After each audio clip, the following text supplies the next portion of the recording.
How are you? How's your day going? It's going great. Just crazy as always with all the kids, with the homeschooling. Yes. I I surely appreciate the teachers, and the week, the teacher appreciation week. Oh my God, it's amazing. It's amazing that but my kids, I have to say, they're having fun. They're having fun, and I'm sure your kids are too. And thank you so much for being here. I wanted to just to let you know, you may know about my channel. Um, my YouTube channel, Latte Talk with Dr. Jabay. I will have 2 followers, and I want to thank my mom first of all for following me. I saw 10. I think I was 11th. You have Oh, you were 11. outdated. Wow, it's growing.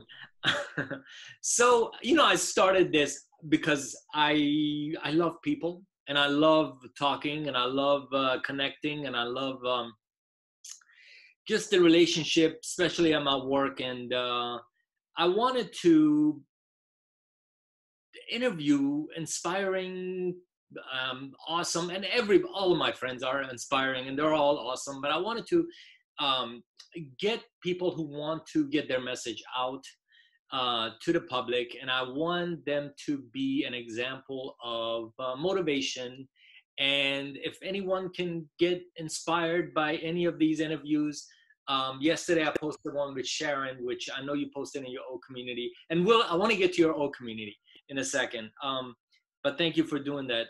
But like Sharon, like Elijah, Mandy, and all the doctors I speak to, it's mostly dental, but I wanted to kind of stop the once in a while put something else. So you are, and I'm gonna have you tell us a little bit about you, and I'd like you to tell us what you do as well, because this is important. Your profession and your job. Like, and I'm gonna ask you in a second. You are the regional vice president with Primerica, and if some people may not be, let me just do this 1 second. I have to have this in the background. That's Primerica's main website.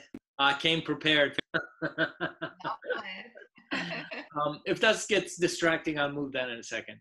But you're the vice president. You're the regional vice president for Primerica, and you'll tell us a little bit what it is and what you do for a living. But I want to know. Here's the thing. I'm a dentist, but that's not my purpose. I love what I do. And just to add to it, I want to use my profession to bring out my purpose. That's basically what it is. And again, I have so many talented, incredible friends in my field that do such an amazing job. And I always try to get better day by day. But my mission is to use my craft to do service, to help people, to whatever it is, if it's a smile, if it's rebuilding their life, whatever it is, in any venue, I want to know the purpose. So what is it that you do, and what is your purpose? And how it fits into the person. And I think, just to give you feedback, I think anybody who's ever come across you knows that your purpose is to live the life of purpose and life of service. And so the passion that you bring to dentistry, I could never imagine you could be so passionate about teeth, but you take it to the whole new level and make me jealous. That there's so much activity. I irritate a lot of people. This is I want to have the full concentration, so I'm going to stop. But it's Primerica. So tell me more. I'm sorry, I didn't mean to cut you off. That's all good. No, so, I'm a regional vice president with Primerica, and Primerica is a company that started as essentially a financial services company for middle income America. Mm-hmm. And the unique thing about financial services, if you kind of think about it, there is really 2 types of financial services. There is wealth management that is traditionally available to those who have wealth, right? And there is the other side of financial services, which is related to credit, to creditability, to getting into debt, and that's what's usually available to middle America, right? And Right. so most of the people who are not necessarily like in a dental field, right? You are in a high earning profession, but at the beginning you start out in that field with a lot of debt, right? A lot of student loans, with a lot of equipment loans if you go into your own field. And so you also deal with a lot of debt, but at some point you transition into the wealth management if you are successful in your career. However, majority of Americans don't get that privilege because they never really get to the income levels that you could experience in medical or dental professions. And therefore, they struggle a lot with debt and have very little access to investment advice, to wealth building advice and things like this. So that's what we do. We actually help people as a company to build wealth over time, to prepare for retirement, to get out of debt, to really to set that freedom date, even like most people never really think about it. So I feel this really helps me to live the life of purpose and of service by helping our clients. But then the other side that I do as a regional vice president is I help people start their own financial brokerages, right? I coach and mentor people to go into business for themselves and eventually grow into an independent business. And So that's basically, probably much more exciting part of my job is the mentorship part. okay. So you basically help people manage their money and then recruit others to do the same thing and help others manage their money.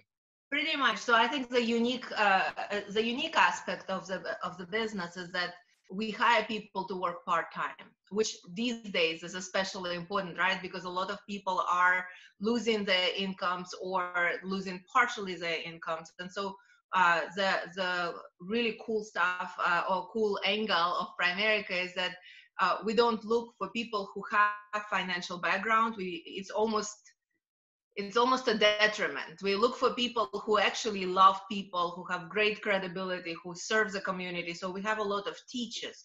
We have a lot of people who are social workers. We'll have a lot of people who just in the community, people, educators of any sort that work with us part-time in addition to their full-time career. And we license and train them to help middle-income America to plan for retirement and to create financial plans. So yes, it's been quite crazy. Combined with the 3 kids at home, homeschooling. Oh my gosh, I wanted to shoot myself after the first week. just from our audience who may not know, and we've known each other since you moved to Florida, and before that, you have 3 beautiful kids. What are their ages? So we have Juliet, who is 11, Amelia is 9, and Nabil is 8. Okay, and your husband is in the same field. Yes, he did transition. His background was actually in IT. My background was in education. I used to work for American University in Washington, D.C. 11 years ago. And then when Juliet was born, I was looking for an opportunity to find an occupation that would be able to provide for the family while allowing me to stay at home. And that's kind of how I transitioned into Primerica. And by the way,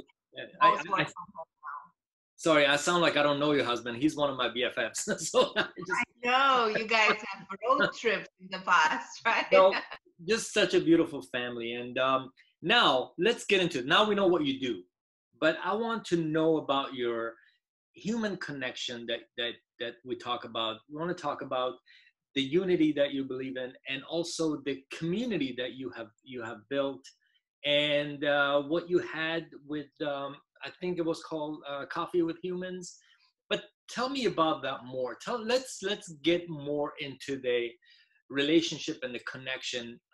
Yeah, no, I think we interact so much exactly on this platform where we talk about human connection and service and giving and finding a way to be of utmost help, right, to the world today, to the society.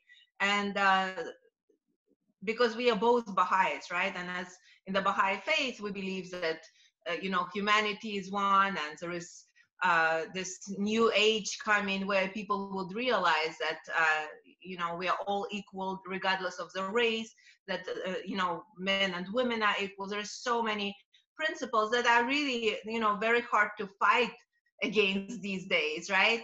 But at the same time, it's we I think take it for granted because this is our faith and we grew up and developed in it. But a lot of communities around us, even though on a maybe theoretical level, they embrace the idea, yes, we are equal, yes, we are, you know, we have equal rights. But in reality, if you look around, there is still, you know, we tend to gravitate to people that look like us, dress like us, in the same socioeconomic backgrounds, right? Same level of education. So it's very, very rare that even though we, you know, in theory embrace unity, it's rarely that we actually practice it. And so as a kind of inspired by the belief in unity, but seeing around me that there isn't really much practice going on, or at least not as much as I'd like to. One of the things that I started about a year ago, actually I started with a friend, is an initiative called Coffee with Humans. And that came about because that particular friend was going through a difficult time and found himself quite alone. And as he was looking for help and trying to kind of face the reality that he doesn't have too many people to turn to, we had this idea that maybe if he doesn't have people to talk to or turn to in the times of difficulty, what are the chances that other people may find themselves alone when they're going through difficult times, right? Yeah. Very, very likely, right? And especially when you're going through things that you don't feel comfortable sharing with people that maybe you are close with. If you're going through a divorce, or if you're going through a financial struggle, right? Something that you know, there is a certain stigma associated with that. Then often we're just really not equipped to deal with it on our own, and there is no one else we can turn to. And so we started this initiative. It's called Coffee with Humans Makes Everything Better. And it was a weekly meeting at a coffee shop where everybody was welcome. We use Meetup platform to inform people that we exist. And it's really, the goal was just to be there for each other and to come and to connect and to talk. And I have enjoyed it tremendously, because it brought such diversity of people together. There were younger people, older people, different races. You could see that the discussions were, for some people, completely new, you know, when it came to even talking about race unity. Sometimes we would bring it up. We would have strict rules about always being positive, the respect, all this stuff. But other than this, it was very much free flow. But we talked about the things that matter, and, you know, not necessarily religious, political, or anything, but more human, more like on an emotional level. How can people know about this? What is? So it's a meetup group. It's called Coffee with Humans Makes Everything Better, right? And so probably by the time this video is out, you know, we would have had our first Zoom one tomorrow, and we would see how it goes. Okay. And if it goes well, and if it you know, kind of doesn't lose its appeal through the electronic means, we'll probably continue through Zoom while you know, it's necessary, and then eventually go back to the coffee shop meetings in Lake Worth. Right. I'm running about 2 weeks to render the video, and I have other people that I have to put on. So by that time, I'm sure you let me know how it goes, and I'll be more than happy to show the link and put it in there. So just to know, again, we've known each other, but what is your driving force? I mean, I know you're a mom. I know you work. We are all here for a reason. If you think about the chances of us coming to this world out of all the potential, you know, circumstances, we were the ones who were chosen to be born. You can't help but wonder, why me, right? What is the purpose of me being here? Who am I able, I guess, to serve or to help? how can I make this world better? And I come from a family where my mom and my dad, but especially my mom, she, she was always a fighter for betterment of things. And we grew up in the Soviet Union times, which was quite a courageous thing to do, right? And her life of service, like always trying to find someone to serve, always either women of Belarus or educators of Belarus or entrepreneurs of Belarus. So she's always like this person who's if she learns something and she embraces something, then she tries to see how it can better the lives of others. And I think it really came down to all of us, my sister, my brother, and myself, as anything that we learn and we embrace and that impacts our lives in the positive manner, we seek an opportunity to share. And it comes from early age, right? It's just that, because that's the example that we set. Whatever we do, we know our children will emulate. So being raised by such a fighter, I think it's in my blood to fight for better opportunities, for better life for everybody else around us. And as you know, I became a Baha'i. I wasn't a Baha'i when I was raised. I was in the communist country. But becoming a Baha'i and embracing the ideas of the fact that there is a message for these days from God, and there is guidance as to what we need to be doing. And it's just so incredibly enriching in terms of having complete clarity about the issues of race, of gender, of culture, and so it's that global mindset, and knowing that people are one, and knowing that our purpose is to serve others in any way we can, without necessarily imposing our belief on them, but just finding a way to serve is what's been always a big part of my life. So in my career, in my daily life, and my, I think all of my pursuits, I always think about how we can help, how we can serve, how we can influence for the better the society around us. And so that's why we start all these volunteer activities like, O Community, or Coffee with Humans, or like you conducted children's classes for youth, right? And just to teach these values, because that's what brings us closer together. Does it make sense? I agree with that. And you know what? I want to tell my audience, mostly my mom who's watching. We talk about the Baha'i faith, but however, I do have guests from other faiths or religions or affiliation that they will be talking about their stuff as well. I don't want this to be just a bias about the Baha'i faith. Same thing with my dental friends. I would say half the episode are dental, and there are some different dental institutions that may have different philosophies. So I respect all of them, and I'm treating. And that's I think that's same here, because I'm very fortunate to work with a lot of very spiritual people of so many different religious affiliations.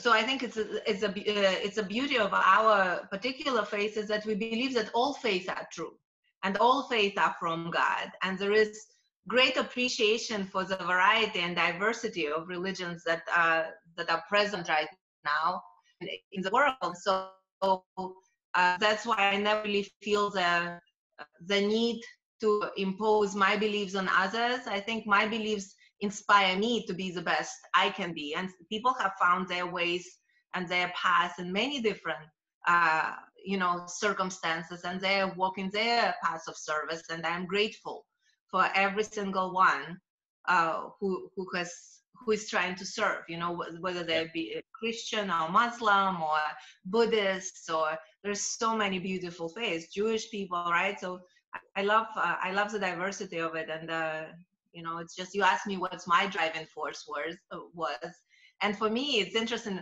The reason why Baha'i faith appealed to me to begin with, right? Just a kind of a creative, I Nope, guess. that actually was my next question. Yeah. So the reason it appealed to me is because I grew up in the Soviet times, during the communism, and in the communist country you were not supposed to be religious. In fact, it was almost equal to mental disability. Like if you believed in God, it's almost like you're a cuckoo. Like there was really a lot of stigma associated with religion, of any sort, really. And then so if you when the Soviet Union disintegrated, it became sort of fashionable to be religious, but not in any unusual way. So you had to become religious, becoming an Orthodox, Russian Orthodox, because that's what we used to be before the Soviet Union, right? And so there was a lot of pressure from actually my mom too, because she said, you need God in your lives, so let's baptize you. And my sister and I were like, no way, you kidding us? It's like, because we had this association with this being really like a mental disability. Yeah. And so when we came across Baha'i faith, I think the most appealing part of it was the fact that it embraced all religions, and it said you don't have to choose. You don't have to go one way or the other. If you become Baha'i, you basically believe that all the prophets were always from God. Or the word of God is one and the same. It never changes, right? It is reinforced from stage to stage of the development of humanity with new messengers. But in terms of the spiritual essence, all the word of God is one. And that was the biggest appeal, really, just knowing that, okay, well, if we embrace this faith, we are Christian, and we are Jewish, and we are Muslim, and we are Buddhist. And I loved that. For me, this was really, really kind of this all-encompassing way of looking at the world in a non-discriminatory manner. That's so well put, and I like that. And I've heard people tell me, the other people, now this is again people becoming a Baha'i or things like that. It's a relationship between individual and God. It's not a ritual or anything like that. But I've heard from new Baha'is that their religion was kind of explained, and it's such a logical and faith that it applies to today's society. So tell me about O Community. And I try to keep things under 30 minutes because people. And you might have to cut some of it out. I know. I'll edit some. Have you figured out how to edit Yes, videos so you could get rid of whatever fluff you think? But I wanted to know about the O Community. How did that come about, and how can people get on that? Thank you for asking about it. It's I think it's still in its infancy. It was the moment we kind of realized that the quarantine is global and all over the world, and it's imminent and it's coming, and there was this fear and uncertainty all around the COVID-19, and all the news became completely driven by negativity and fear and death. I had this really strong feeling that we need to come together and talk about something that is not death, not fear, but rather what good comes of it. What not to be blind to all the other things, but to focus on the positive, right? And so our community stands for oneness, right? So it's a time for us to come as one and support each other. And it's really an individual initiative. It's an online community on Facebook. It's the open group that I invite everybody to join who wants to stay positive. And I try to share and then invite others to share all the different initiatives that are focused on staying positive, being positive, about health, about nutrition, about kids, about parenting, about spirit. It is non-denominational, it's not non-religious, it's non-political. So everybody's welcome. There is no particular agenda in terms of any a kind of methodology or approach, but it's really a place to come together and self-improve and grow together and stay positive. And so that's really the purpose of it. And we try to update it on a daily basis with new and empowering content. That's so funny because we didn't talk about it before and I didn't know about it before. That was my main purpose of starting this channel, because there was so much negativity. And I have to say, I was inspired by, I forget his name. I want to say John Krasinski. John Krasinski, some good news. Yes. It says, what is it called? Some good news. Some good news. Yes, we post it on our community. I wait for his episodes to share every week. I love that. And I said, you know what? If I can start something like this, again, I don't expect my channel to go viral, but I still want people who are just like what you just said. I want people who are tired of all this bad news and all this stuff. So what good people have, and again, mostly having to do with my dental. Like I interviewed one of my great colleagues and mentor, two of them, and I have a couple of more planned. But I wanted to be diverse, and I wanted to bring someone like yourself to talk about so many good things. And I'm so glad you could come. What else would you like to talk about? Well, thank you for inviting me. I really appreciate it. I think one thing that I might share is, if you find something, or if you have something that you're passionate about and you feel that it improves your quality of life, regardless of your profession, whether you're a dentist or a financial planner or an engineer, it doesn't really matter, right? We could develop that into a service where we can impact and influence others. So just like you're doing it through your uncanny ability to connect with people and make them feel special and bring smiles to people's faces, not just through the dental work, but just through your personality, right? And so in the same here, like I love having coffee with people, and here we go, coffee with humans, right? So there is a lot of things that we can do individually by focusing on the things we enjoy doing, and kind of just thinking of how can we turn it into a service or giving an opportunity to help others. And then if more of us strive to be in that mindset of serving others, not just through the career, but throughout our lives. Yeah. Imagine how much greater our experiences would be. Yeah. Yeah. I love that. And I love the way you put it, and I love the way you say it. And there's so many great things out there. There's so many wonderful organizations that I'm hoping to have, like the Rotary organization. I'm hoping to speak to a couple of people from there, because their whole base is on service. Now, I had one friend told me, hey, you got a lot of time on yourselves. I've been living this life for all my life, and I've been doing service. I was with Rotary, and I was with all that stuff. Now I'm so glad there's a venue that I can reach out to people and have them share similar experiences and all the good things. And it's not all good, there's some tragic stuff throughout life, but this is how we grow, this is how we learn, and this is how we well, I think tragedy and pain and failure is the catalyst to success. So you can't exclude it from the story, right? Yeah. Just like the whole idea of the pandemic and COVID-19, it creates a lot of experiences where we can observe extraordinary human kindness and giving and sharing and service and people sacrifice, right? But it's yin and yang, right? So you basically get the negative with the positive. It's just what you focus on, how you react is. So really, it's not being in denial that negativity doesn't exist. It's really focusing on creating more positive experiences in the world that has both. Yeah, such great points.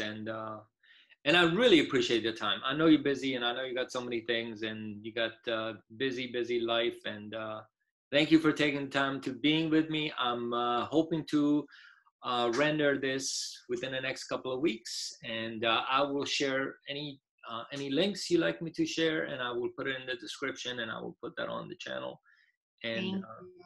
And I appreciate you inspiring me. You're giving me some great ideas too. I think I might plagiarize, not your channel, but just the idea of interviewing people that I've been wanting to kind of pick their brains and, you know, just saving it for the I have to say my goal is to interview Oprah. That's my goal. But here's the thing. Here's the thing that I want people to know. It's not status that makes a person. It's what's inside. I've interviewed people that I know for a fact have much higher soul than the biggest celebrities on the planet. And that's what it's all about. You know, it's about what's inside. It's about how the intention, if you will. Yeah, it's funny because the idea when I saw your channel and I saw your interviews, the people that I wanted to interview, and I thought they should be heard by the world. My mom, my sister, my brother, because I come from an extraordinary family. And when we have our weekly calls, thanks to COVID-19, and my brother calls in from Thailand, my sister calls in from Israel, and my mom and dad call from Belarus. Wow. I feel like I can move mountains after each of those calls. And I was like, you know what? This would be such a great project, is to share their wisdom and their empowering influence with others. And so that's kind of what I got inspired to do when I saw what you were doing. Yeah, and this is how we all learn from each other. It's not plagiarism. It's not. This is, you know, we all inspire each other. And then my point was, you know, the society has chosen few people that are people of influence, which is not it at all. They're not. There are people of every one of us is a person of influence. And I know that for a fact because I meet people every day, and they inspire me with all their characters and amazing things that they do. So, but this has been really lovely. Thank you so much. Thank you for having me. Say hi to my BFF, by the way. I will. And please hug the kids because the days when we can hang out together again. I know. It's coming. But have yourself a lovely day, and thank you again, and keep up the great work. And it's but 39 minutes. I might have to cut it to 30 minutes, which I think I can. I'll take my part out. No, you're most welcome to cut whatever you need. You need to. That's fine. Thank you for having me. I really appreciate this. Thank you so much for your time. Please say hi to all. Have a great day. You too. Take care, Farokjan. Bye. Bye.